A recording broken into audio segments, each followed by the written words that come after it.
My name is Jamar Wakefield, and I'm the digital content manager here at WBGO. And I have the pleasure to be with Joe Brewster and Michèle Stephenson. They are the directors of Going to Mars, the Nikki Giovanni project. Welcome to WBGO, both of you.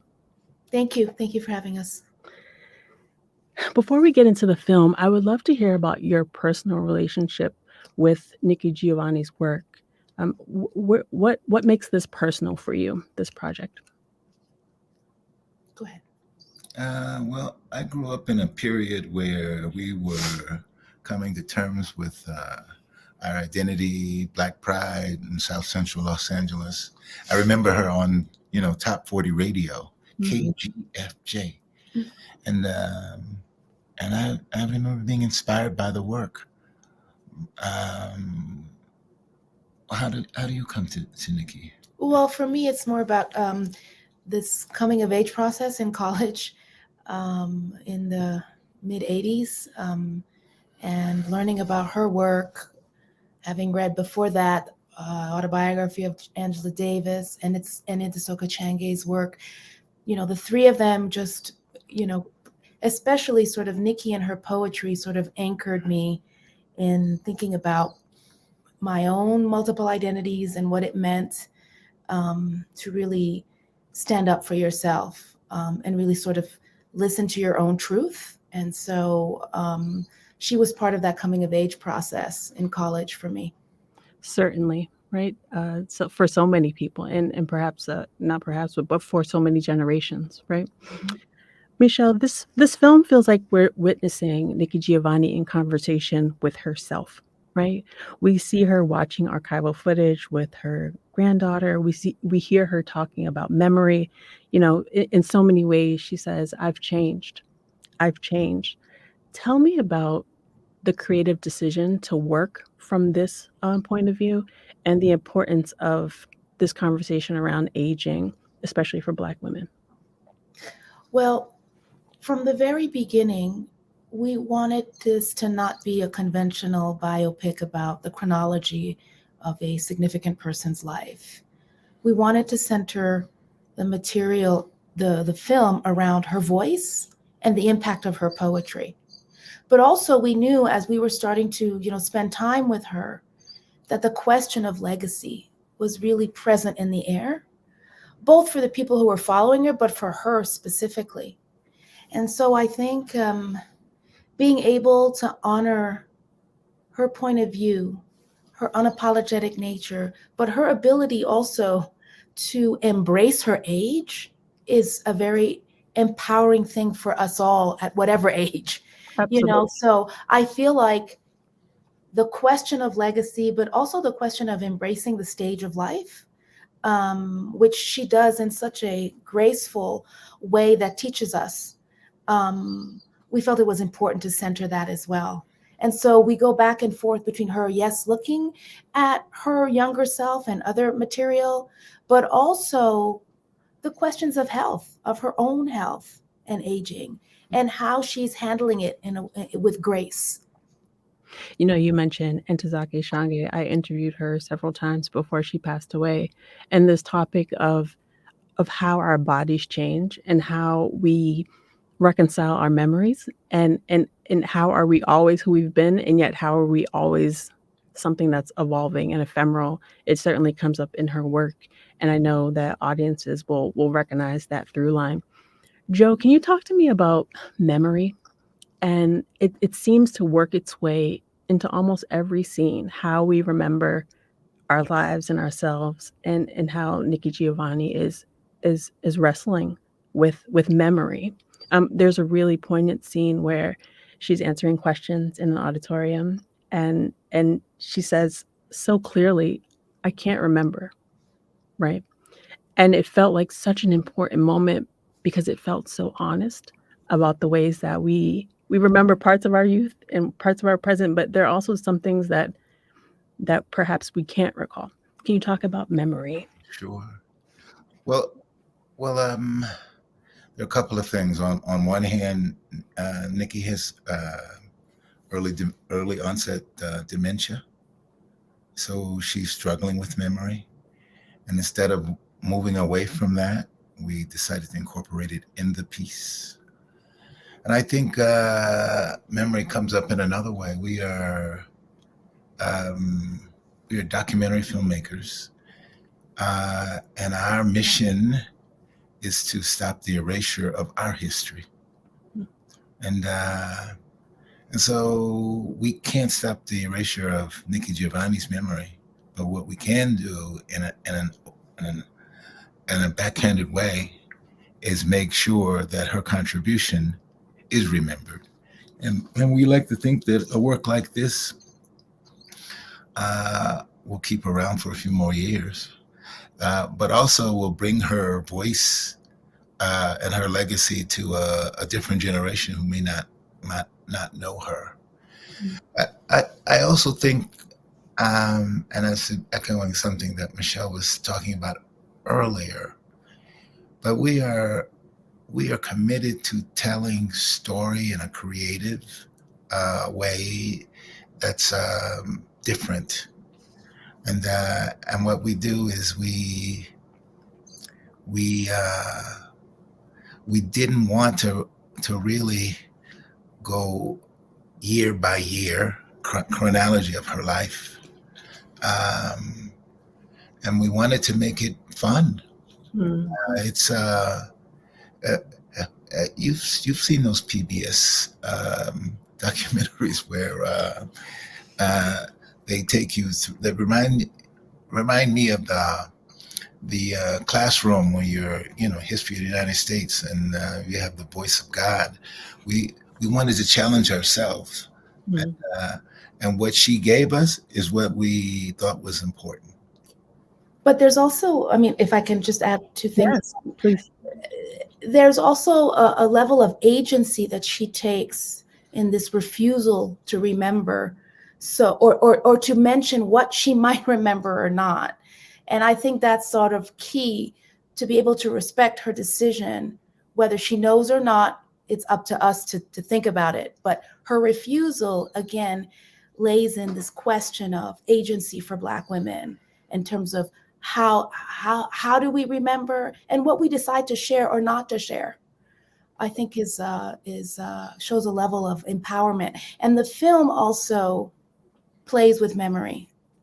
In some ways, her loss of memory is a metaphor for how we play with memory and how we sort of collapse time in terms of what she says yesterday and what she says today, or what she has said 50 years ago, just as relevant now and can be juxtaposed and create potentially, new meaning for us.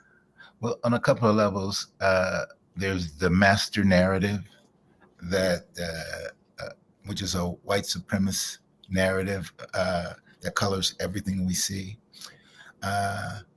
And so she chooses not to remember, but discuss things in a way that dishonors that. She says, we've been here. We're going to be here in the future. But also that way of thinking, which was very positive for me as a teen listening to it, is the way she deals with the trauma in her life. And which, spoiler alert, is the relationship she had with her father. And she chose to say, I'm going to remember some of the good things. And I think that kind of way of dealing with trauma may not be the best, but sometimes it's all you got. Yes, absolutely. Absolutely. There's one of my favorite pieces of James Baldwin's writing is his The Artist's Struggle for Integrity, where he talks about, only the poets know, the poets hold the truth, right? And the poets have to get up every day and speak that truth. And I thought about that, Michèle, when you said her refusal, right? And it's really it's the position of the poet to be the voice for really symbolically for many, but certainly authentically and autonomously for themselves, right? And that's certainly powerful, coming from a Black woman's body who has lived the life historically that she has. So thank you for that. Joe, can you talk to us about Afrofuturism? Explain to us what it is and why this film can only be told through a Black lens. Um, there are many different definitions of what Afrofuturism or African futurism is. But I like to think of it as the past communicating with the present and informing the future. And I think you see this in many ways in the film. It's not necessarily a trip to Mars we're going to, and that futurism is a trip to equality, Mm-hmm. and that futurism is a trip to community, which is a healing space, and you're going to go on that ride. I would recommend that your audience prepare for this film. If they chuckle a little loud, prepare for that. If they have a tendency to cry or don't, I would bring tissues. And I would be prepared to feel very good about you, your wife, your mother, your grandmother.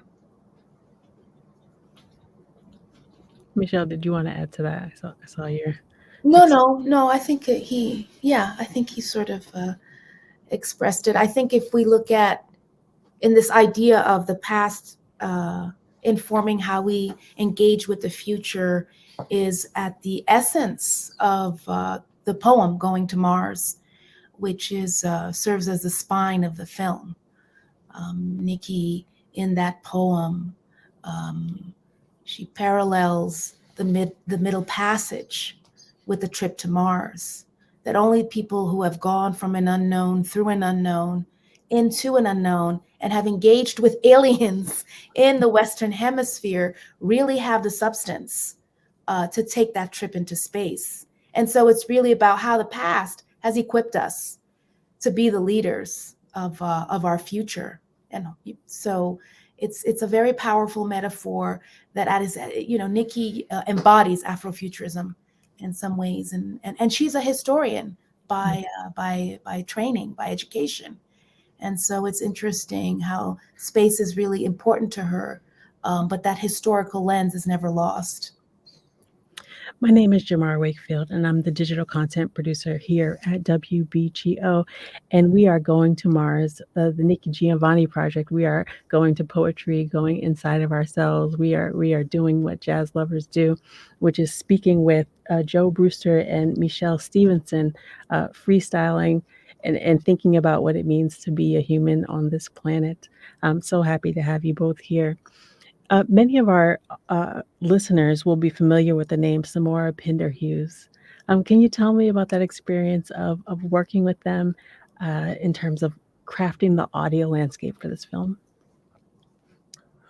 Well, on more than just a few occasions, people are commenting on the score, and so we've met them. We met them many years ago. I met them at Sundance. You probably worked with them on Black Out for Human Rights. A tidbit. I'm a psychiatrist. I trained at Harvard years ago, but my Black mentor was a Pender-Hughes, and we found out that's his grandfather, right? Yes. But we worked with him, and it was an amazing, awesome experience. And I think not just because of his music, but his personality, right? Like he is into criticism. He's into examining how one note can change the scene. And I think we were talking a little bit about with him an Afro-Atlantic lens in the music, so that we wanted to take his music and have that music have the polyrhythms, a call and response with what's going on in the scene, and the feeling that you wanted to move your body a little bit. Uh, that is a very African-centered cultural experience. And so what we said to him is that this film is not following the great European masters, is following our masters, which is a musical tradition that goes back millennia. And I think that's why people are responding to the film that the way. It's church. Yes, we grounded it in that sort of jazz influence that Samora Pinderhughes and his composing partner, Chris Padishall, who's also a jazz pianist, together. And one thing I want to add to that is the beauty in the collaboration. It was a truly transformative collaboration for us. We enjoyed every moment of iteration, of listening, of discussing, of what we needed to do to make it hit what needed to hit. And for me, those are the highlights of the filmmaking process. When you're able to collaborate with other creatives so that what comes together is more than 2 + 2 = 4. It's exponentially better. And that happens when you have an open heart and spirit together and there's trust. And so we can't wait to work with them again. I have to say that I'm very, very in love with the score because precisely of that, the foundations that were used to make it around our Black Atlantic specificities. So they gave a concert here at Sundance, and it was like 300 people. It was 800. Oh, and it was like going to church too. It was good. They took the soundtrack and they brought Poetry readers, slam poets and actors from 3 or 4 different films. They read Nikki's work or their own, and Samora and Chris accompanied them. There was some freestyling going on there. It was quite magical. I love that. I love it. Oh, to be in the room. That's the really interesting thing about jazz and filmmaking is that it does require a collaborative process, right? Yes. This idea of like, I'll just get up and make a film by myself, or, I'll just get up and compose a jazz album by myself. It doesn't work like that. It really is about listening and storytelling and really like vibes and like ciphers and being open and being present. So I love that. I love that story. Well, I would add that there are a few scenes where his sister kind of stole the scene. Yeah. We had to kind of turn that down a little bit. Yeah, Elena Pinderhughes. She was the flutist in the many of the pieces in the film. I love that. It's a family affair. Those Yes. Pinderhughes folks, right? Well, we love them here at WBGO. As we're wrapping up, Michèle and Joe, these are precarious times. It's been a difficult last few years. I think everyone is, and if anyone says they're not disoriented, just from the last few years of life, and yet you as creators and artists and visionaries and humans, right? Visual poets, you've made a piece of work that will meet people where they are. Mm-hmm. And so what gift do you hope that this film offers people as they're watching and sorting through their own humanity? Well, I'm just going to speak for myself. This film was healing for me. And I think if just 1 or 2 people can feel that and then pass that on, we create something special. And our goal is to make. Our goal really is not just passing it forward, but respecting our ancestors. And I say that with clear idea who those guys are. My mom made me read Jet magazine. Nikki was turned on the radio, and it was for a reason. And I just want to pass it on and honor them. What do you Yeah, want out well, of this film? I mean, I completely agree with you. I think from a very personal point of view, the making of the film and the sharing of the film and the watching of the film, I feel community. That's what I feel. Even the sharing here has been extremely healing in terms of the communication with the audience afterwards. My process of engaging with Nikki, with Samora and Chris and other people, there was a healing process in it. The working on the poetry and the poems that were highlighted in the film were about, anyway, for me, healing personally, but also highlighting community and the importance of community. However complex our relationships may be, that at its core, it's really, community is everything. And I think if you talk to Nikki about these times, uh, or watch the film, you're gonna go away with the thought that, oh, we're gonna be all right. Yeah. As Baldwin says in the film, our ancestors taught us how to deal with this. Mm-hmm.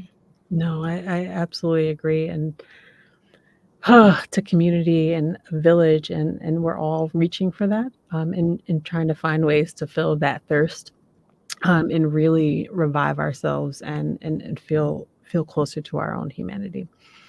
We love Nikki Giovanni here at WEGO, and we play her on air. And we're so happy that uh, Michèle and Joe, that you've extended this film and extended your community even further, and that we're able uh, to break bread and talk and cipher over this film. The project, Going to Mars, the Nikki Giovanni project. I'm here speaking with Michèle Stephenson and Joe Brewster, who had the pleasure of directing this beautiful piece. And we appreciate you, and we thank you so much for spending some time here with us at WBGO. Thank you. Thank Thank you you. for having us. It was a pleasure.